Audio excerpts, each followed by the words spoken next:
Canine club of कोल्हापूरच्या वतीनं dog शोचं आयोजन करण्यात आलं आहे।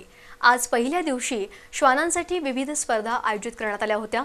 या शोचा मुख्य ब्रीड शो रविवारी संपन्न होणार आहे, मात्र मागील वर्षीपेक्षा यंदाच्या डॉग शोला अल्प प्रतिसाद मिळाला आहे। कोल्हापुरात हौशी लोकांची संख्या मोठी आहे। हौसेपोटी अनेक जण दुचाकी, चारचाकी वाहनांना आकार देणं, महागड्या गाड्या खरेदी करून आपले शौक पूर्ण करत असतात। यामध्ये आता विविध जातींचे श्वान पाळणे ही कोल्हापूरकरांची एक वेगळीच हौस बनत चालली आहे। त्यांचं श्वान प्रेम पाहून केनाईन क्लब ऑफ कोल्हापूरच्या वतीनं डॉग शोचं आयोजन करण्यात आले। न्यू पॅलेस इथल्या पोलो मैदानावर जर्मन शेफर्ड जातीच्या श्वानांसाठी तर शहाजी लॉ कॉलेज इथं आज्ञाधारक श्वानांची स्पर्धा घेण्यात आली।